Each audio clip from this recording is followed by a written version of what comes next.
Hello, welcome to Jason the Old Millennial. My name is Jason, speaking to you here in my basement in the great state of Kansas. And in this video, I am finishing my ranking of every single Steven Spielberg movie, all 33 movies, theatrical movies that he has directed. I have gone down to, now I'm in my top 10. So I'm going to cover my top 10 favorite movies of my favorite director and one of the best director careers I've ever seen. So many huge blockbusters. I mean, he's made so much money with these movies. They've done so well. I feel like they're almost more audience-friendly movies than critical ones. Not saying that they're not critically liked, but definitely movies that I think have huge fan bases on. He's that kind of director. I feel like he's good at making a good blockbuster. I think maybe better than any other director out there. And so excited to get here in my top 10 favorite Steven Spielberg movies here on Jason the Old Millennial.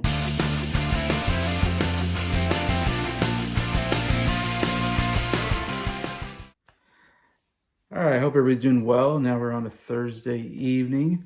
I've been doing a lot of content the last couple of days. I'm trying to get a lot of this done. Finishing this series out is great. So excited to get through all these Steven Spielberg movies because, like I said, he's personally my favorite director. And yeah, when I started this series, I watched most of the movies, so I just had to catch up on 3 or 4 movies. I've been watching movies since I was a kid, and I'll get to my number one is definitely one of my favorites as a kid. And yeah, great career, like I said, some big blockbusters. I think as a visual director, I don't know if anybody's better than Steven Spielberg. So let's get to my number 10. My number 10 favorite Steven Spielberg movie is Minority Report.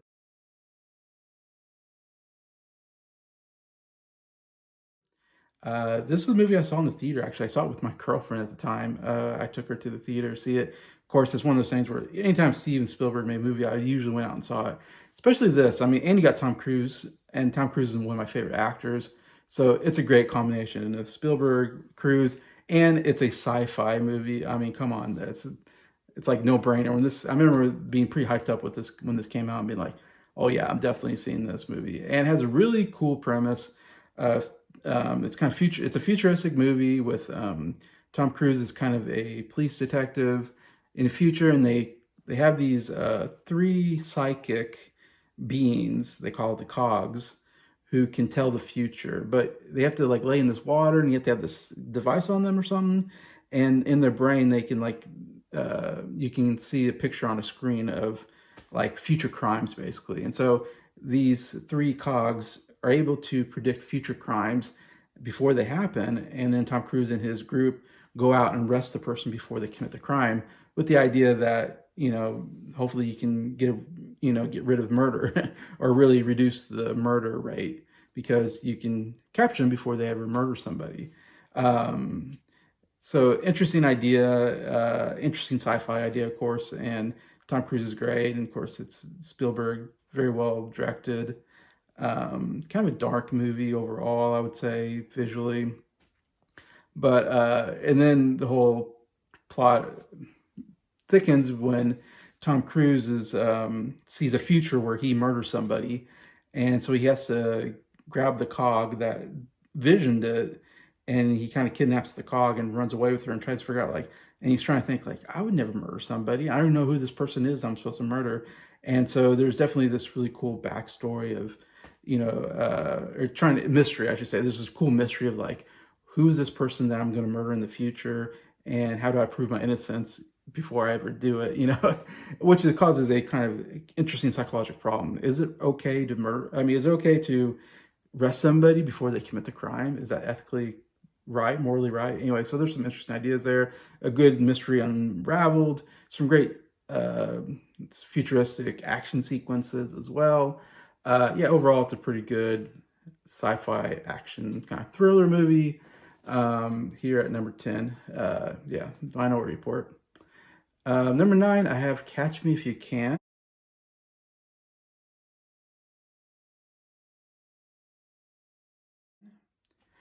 This is based on a true story. Again, you got Tom Hanks, my favorite actor of all time, and you got Leonardo DiCaprio, another absolutely amazing actor I really enjoy. So I mean, really good. Again, man, Spielberg, Hanks, DiCaprio. I mean, come on, how can you miss with that, combination? And yeah, it's an interesting movie about a scam artist that I never knew about this, but at a young age, played by DiCaprio, kind of somewhat young. He kind of starts young, I guess, in the movie. And his dad's played by Christopher Walken, who gets an Oscar nomination for Best Supporting Actor for his role, for a pretty small role here. But it kind of just follows DiCaprio as he comes up with these different scams where he fakes that he's like an airline pilot, or he fakes that he's a doctor, like a ER doctor. He fakes that he's a professor. I don't know. He figures out ways to do this and also steal a lot of money while doing this and kind of pretending to be these different things and just, getting the, somehow figuring a way to get all the credentials and everything that make him look like he belongs there. But then when he's actually there, he's good enough to BS his way into a situation that people don't catch him for some reason. But then, of course, he keeps on having to move or he'll get caught. Tom Hanks plays like the FBI, I think he's FBI, I'm guessing, kind of detective who is on his case trying to catch him anyways. And so it's this catch, as you say, cat and mouse game of FBI trying to catch him and him getting away barely each time because he's just a really smart guy and really good at doing this anyways. So interesting, that's based on a true story. Kind of a fun, I guess, thriller, a little bit comedy in there as well. We do get a young Amy Adams here. I think one of the first movies I've ever seen Amy Adams in, which is really cool. So pretty good cast overall. Chris Walken gives a really good performance in his small role. But yeah, I didn't see this in theater. I saw it later on. I heard a lot of good buzz about it, and watched, probably rented it or something and watched anyways. And overall, I think people might even have this higher. I think people really love this movie. I didn't love it as much as maybe everybody else, but still, it's in my top 10. I still think it's a really good movie with a good cast. So Catch Me If You Can, number 9 here. Number 8, I'm going with Lincoln.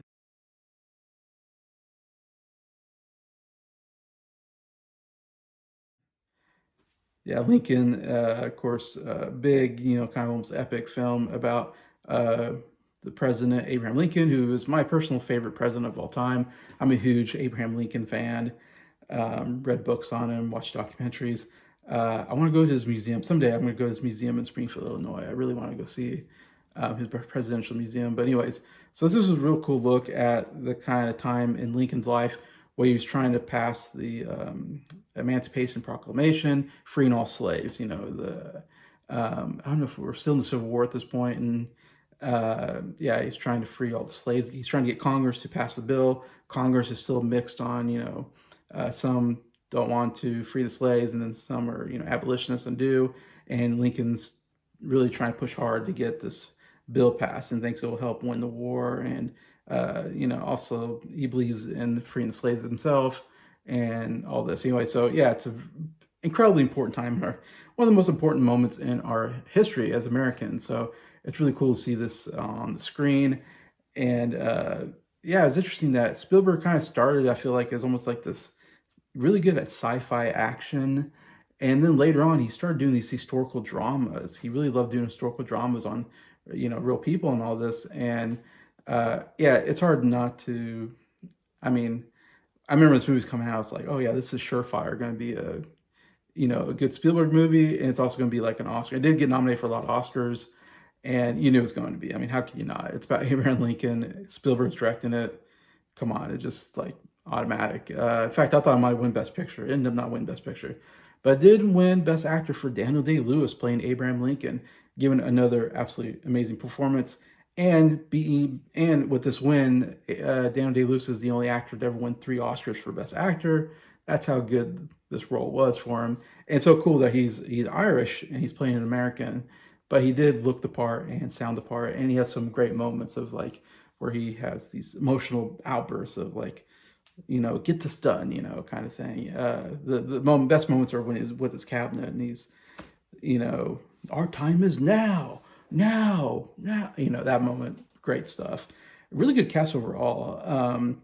Tommy Lee Jones gave a really great performance here as this one, I don't know, senator or whatever, who is really he's really kind of pushing for freeing the slaves and kind of the front man for the abolitionists in this whole situation. Man, I thought he should have won an Oscar. To be honest, I would have given the Oscar for him for Best Supporting Actor. I thought he gave a really great performance. But yeah, obviously, and you also have what's her name? His wife, played by another great actress. Now I'm forgetting the name. Played Abigail Lincoln. Is that right? I might be getting mixed up on people. But that actress as well got an Oscar nomination and did a good job. But anyways, overall, a cool look at history and some great performances. So that's why I put Lincoln here in number 8. Number 7 is a bit of an underrated movie that I really enjoyed. I saw it in the theater, and that's called The Terminal.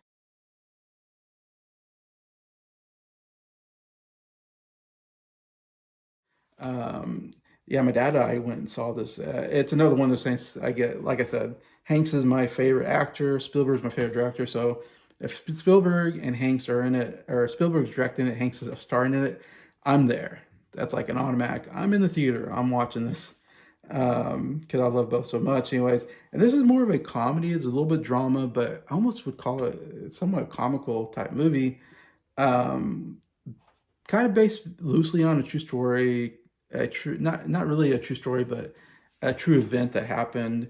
A story of a guy who was living in an airport because he didn't have the I don't know, passport to get through to the country that he was in, and he didn't have the money or something to get a plane ticket to go back, or he couldn't go back to his own country. I don't know. So he's stuck in the airport anyways, and it happened in real life. And so they kind of took that story and made a movie out of it, The Terminal, where Tom Hanks plays a foreigner from like a made up country who's trying to come to America, but for some reason they won't let him into America. I forget exactly what the problem was. And oh, I think well the thing was their country was in like a civil war or something like that, where it was fighting. So there was problems with the country he was from that he couldn't get access into America. And so it's kind of this funny movie where he's now living in the airport. Stanley Tucci kind of plays the mean guy that runs the airport, who's really kind of after him and trying to get him to go back to his own country, and stuff like that. So Stanley Tucci was so good. This is when I was like, who is this actor, Stanley Tucci? I think he's great. And to this day, I always love Stanley Tucci when he's in a movie. He always gives good performances. More of a funny performance to me, but yeah, you have Catherine Zeta-Jones also, kind of a love interest. She's a airline, I mean, she's a stewardess or whatever, that he kind of comes in contact with, and they kind of start a romantic relationship with. Yeah, and so he's trying to figure out, how to live in this airport, and he makes friends with people that work there. But yeah, it's a fun movie, some great comedic moments, in my opinion. And like I said, I saw this in the theater with my dad, and I came out going, man, I just really love Tom Hanks, and I really love Spielberg. That's my thought when I came out. It's like, these two just can't do wrong in my eyes. Like, they always deliver. And to me, this movie really delivered for me. It was just a fun experience. I thought really well acted, good script. It was, like I said, very funny, but had some good emotional moments towards the end as well. Yeah, I don't have much complaints about it. I thought it was a really good movie. So that's why I have The Terminal here at number 7. Number 6, I have The Lost World, Jurassic Park 2.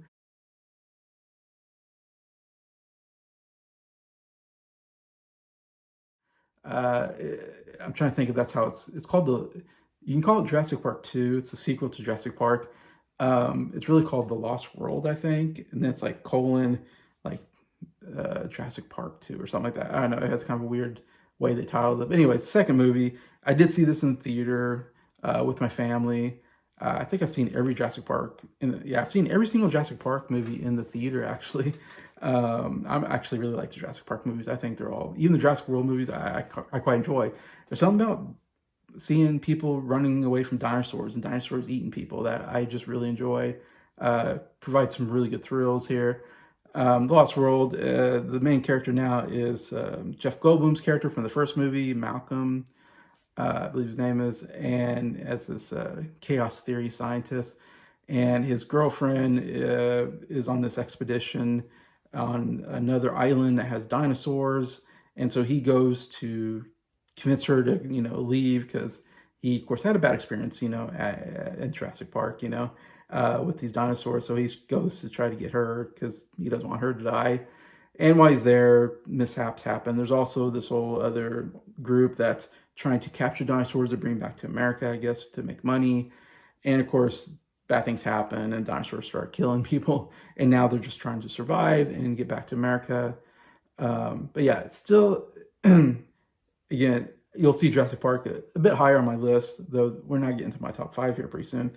I do love, like I said, love the Jurassic Parks, but this is the only two of them were directed by Spielberg, the first one and this one, and then they went off to other people. But Spielberg still shows some amazing moments. Like my favorite moment is when the two T-Rexes are attacking the group, and they're in these big, what do you call them, RVs or something, and they're connected and they're falling down off the cliff. They're getting pushed off the cliff, and they're trying to climb up to safety. And the main actress, I think is I forget her name, but Julianne Moore, I think is the main actress in here. And there's a moment where she falls at the bottom. It's glass, and she's laying on this glass, and it's starting to crack, and you see the cracks, and you're like, oh my god. And she moves a little bit, crack, crack, crack. You're like, oh my gosh, how is she gonna get out of the situation before this whole thing just cracks and she falls down and dies? To me, one of the greatest, really seriously, like one of the best thrilling moments I've ever seen in the movie. I watch it back and I go, oh man, this is such good directing, because I'm really feeling antsy about this character. Like, how is she going to survive this? And then she barely gets out before it breaks. Something falls and breaks it. And it's like, oh, there's so many great moments like that. Of course, the Raptors, always love the Raptors. There's a good scene where the Raptors are in, you see their tails in the high grass and they're jumping out and killing, attacking people. That whole sequence is good. Again, Spielberg, he's so good at these kind of movies. Like, I wish he would do more Jurassic Park movies, because these are some of my favorite movies that he does. He's so good at directing these kind of movies where there's lots of action and people, scared, running away, getting killed in interesting ways. Yeah, I think this may be, because it's a sequel and the first movie is so well beloved, I feel like this gets some hate. Like, some people go, this is not nearly good. I think when I saw it in the theater as a kid, I think I even came away going, it's not as good as the first one. But over time, as I keep watching, I go, this is still really good. Like, it's hard to beat that first one, but I don't think it should get much hate. I think it should still get a lot of respect for being incredible work by Steven Spielberg. So yeah, number 6, The Lost World, Jurassic Park 2. Now we're getting to my top 5, which I have all these movies on Blu-ray or DVD. Number 5, I have Ready Player One.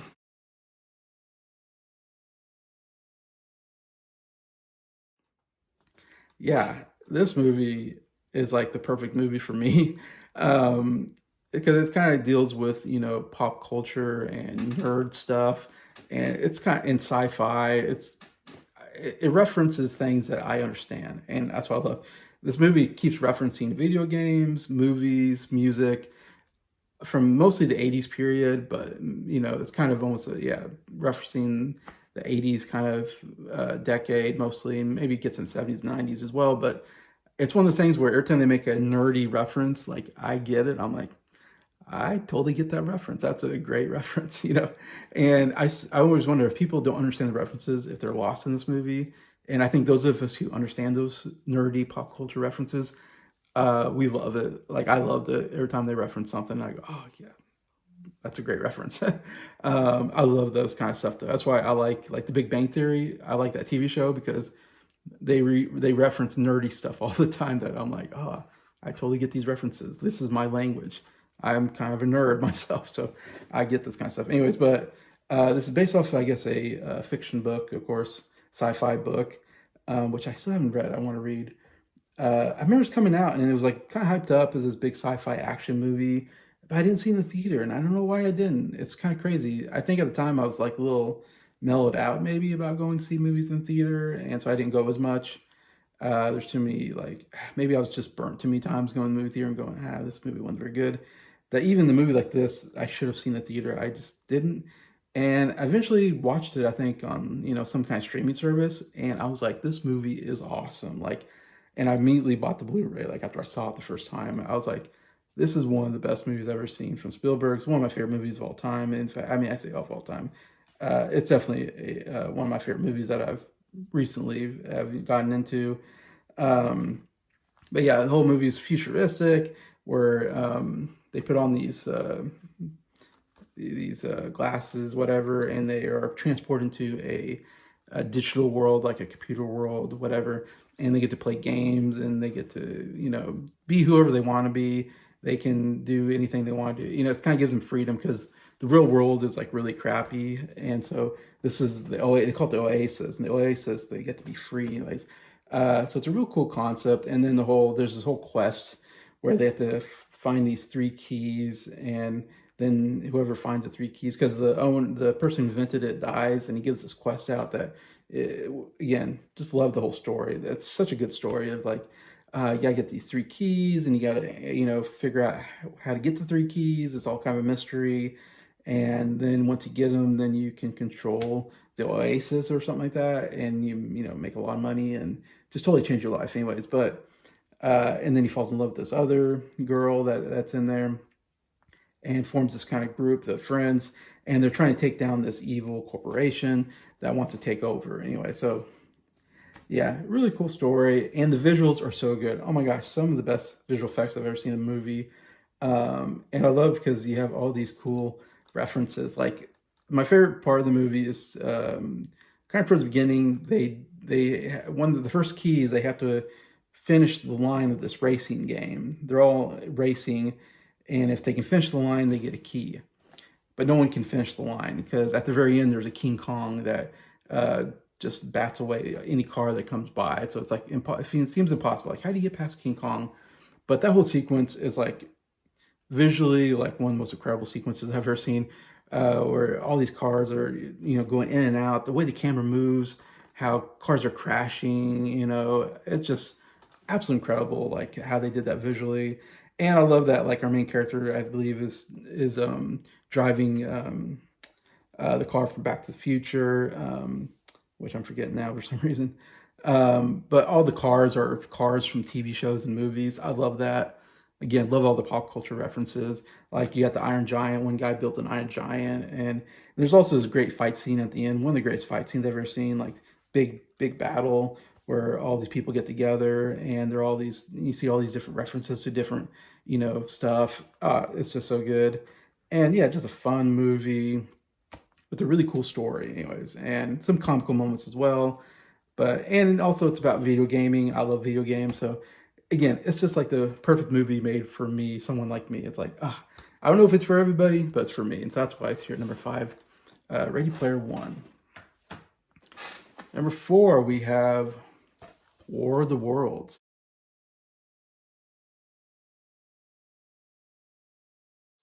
Another Tom Cruise sci-fi action movie. Of course, this is based on a previous movie called War of the Worlds. I think it came out in the 50s or something, which is based off of, I think, a radio play. Yeah, I really love this movie. I saw it in the movie theater with my family, and again, it's a movie where it's all about aliens invading, and this father has to protect his 2 kids. We get a really good performance by I'm trying to remember her name here, Dakota Fanning. This is when she was pretty big as a kid actress. Gives a really good performance here. But anyways, it's like him and his son, and his daughter, and he's trying to figure out how to protect them while these aliens have invaded.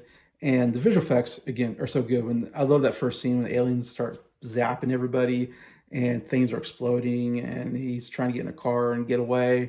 Some great moments like that.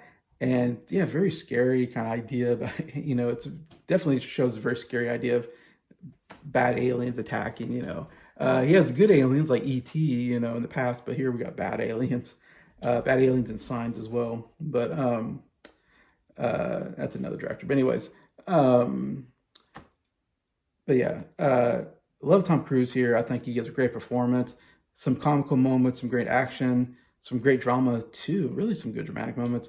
I love the scene with him and Dakota. They kind of end with this crazy guy, which I'm forgetting his name, Tim Robbins, and the aliens kind of come into the basement that they're staying in, and they're trying to hide from the alien as it like zooms around corners, and they have to like figure a way to not get caught. Some really good thrilling moments. And I love the ending. I love how it ends. I can't give it away, but it's just a cool ending to it, and a very emotionally satisfying ending.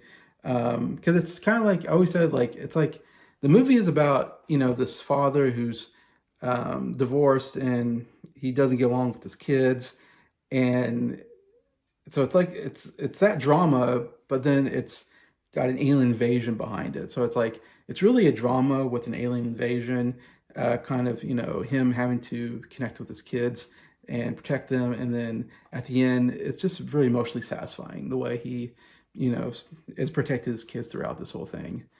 So you get the emotional family drama with the cool alien invasion.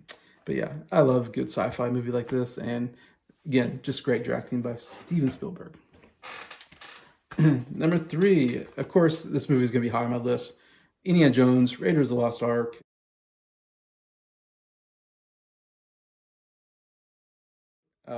I think it's originally called Raiders of the Lost Ark, but now we call it Indiana because there's three of them, or let's say there's three of them. Indiana Jones and the Raiders of the Lost Ark. Anyways, um, yeah, of course, I didn't see this theater. It came out before I was born. In 1981, I believe it came out. But man, this is one of the greatest action adventure movies of all time. What a great character. Indiana Jones is one of my favorite characters. Harrison Ford, so good in this role. Maybe my favorite performance by him. It's hard that, or Han Solo is great, but I might give it to Indiana Jones. I really love this character, and so many iconic moments. I mean, the big boulder rolling behind him at the beginning. Uh, the one of my favorite, the bar scene is great. I think that's a really great action sequence. The fight at the bar. I love the scene where he's in the car and the guy throws him out of the car and he has to go underneath the car, come back around the other side, come back around and throw the bad guy, the Nazi, out. Like, to me, that's such a great sequence. So much good stuff. Again, action is amazing. It's a cool story, sci-fi kind of fantasy story of the Ark of the Covenant, and they found the Ark of the Covenant, and the Nazis want it. If the Nazis get it, they might, control the world with its power. It's a cool concept idea, and I love the love story between him and the girl in here. And Nazis are so fun to hate. It's like I hate Nazis, so they're a good villain in the story as well. The end sequence, of course, very famous. The face melting. They open the ark and everything. That's a cool sci-fi moment. I forget what else I was going to say about it. It's also very funny. Indiana Jones can be very funny at times as well. But yeah, I never get tired of this movie. It's such a good action adventure movie.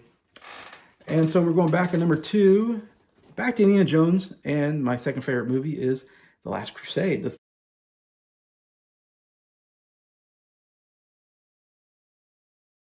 third movie of the kind of original trilogy. And many will say Raiders of the Lost Ark. I say first, Last Crusade. It's very close. They're both excellent movies. I like this slightly more, and I think it's because of Sean Connery as his dad. I love the father-son dynamic, and that they're working out the problems they have as a father-son, and how and it's so emotional at the end when the son's like, Indy, let it go, and he looks at his dad, and and he, and they connect. It's like they really connect for the first time. It's a great moment in the movie. This one they're looking for, again, I love the idea that we're looking for these biblical artifacts. Like this one, we're looking for the Jesus, we call it, the chalice, whatever, that he drank the wine out of. That we're looking for that, like, biblical artifact. I think it's really cool. Again, some great action sequences. Like, I love the sequence where he's fighting on top of the tank, and the tank's going over a cliff. It's one of the greatest action sequences. And you got that music. Can I say John Williams? What good John Williams music. Dun dun dun dun dun dun dun. When that hits during the action sequence, it's just like, oh my gosh, it makes the action so much better, that music. I love it. It's also the funniest of the first three movies. It's very funny. There's so many funny moments in it as well. And I love the two together. It's just a perfect movie in my opinion. It's a perfect action adventure movie, and I think it'll always be my favorite Spielberg Indiana Jones movie. Anyways, but here it is, number two. So if you've paid attention, maybe you know what my number one is, and this is the movie I saw in the theater, and that is Jurassic Park.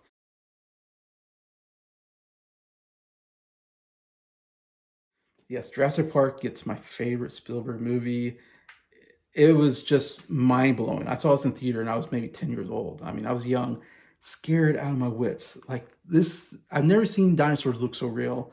Nobody has. This was just a groundbreaking film. It was the biggest box office movie of all time. Like it broke the box office this year in 1993. And man, when you first saw that T-Rex come out, scared the living days out of you. You're like, how did they make this look so real? And as a kid, man, it definitely scary. And then also, of course, the Raptors were scary too. It's hard to say. The first scene with the T-Rex coming out, I love the water rippling from that's such a brilliant idea. The water rippling, or like something big is coming, you know. You're like, oh no, this is not good, you know. Love that. That whole sequence is just amazing. And then the raptors in the kitchen, I love that scene so much too, where the kids are trying to hide away from the raptors and they're so close to catching them. Some good thrills. I mean, this is, again, one of the best thrilling movies of all time. Again, I love these movies where people are getting chased by dinosaurs and getting eaten, and it's scary, it's thrilling, it's exciting, and it's funny at times, has good humor at times, and the cast is great. I think I love Jeff Goldblum. He's probably my favorite character here. Does a really good job. He's probably the funniest one. It has some of the best lines too. You know, you thought so much. If you're starting to spend too much time thinking that they didn't stop to think if they should. You know, I'm not saying that line correctly, probably, but you know, that is one of my favorite lines of all time, and you can use that in so many different ways. You know, and life finds a way. You know, and it's probably one of my favorite movie soundtracks of all time. It's my favorite, probably John Williams soundtrack actually.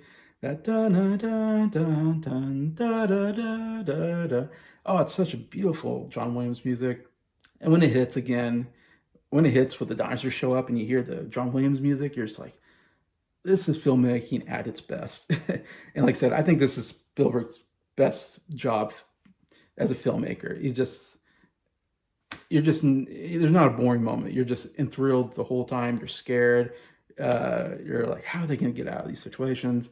It really made the dinosaurs come alive. Even to this day, so much, it's been 30 years plus, and this movie still works. The special effects still work. The animatronics still work. It's like a movie they'll test, you know, they'll never look old to me. But yeah, I love this movie so much. I watch it constantly. It's really, yeah, it's definitely one of those movies that I remember seeing in the theater, being blown away, and it'll always have a special place in my heart, I guess, because of that. So here it is, Jurassic Park, my favorite Spielberg movie. And so there it is. What do you think, this top 10? Are these movies in your top 10? Please let me know. And also shout out to Andy from Forgotten World of Movies. He ranked all the Spielberg movies as well. And hope he's watching this, hope he enjoyed this and agrees with me on some of these anyway. So besides that, thank you so much for watching. Thanks so much for liking the video. Thank you to all my subscribers for supporting the channel. I appreciate y'all and hope you have a good day.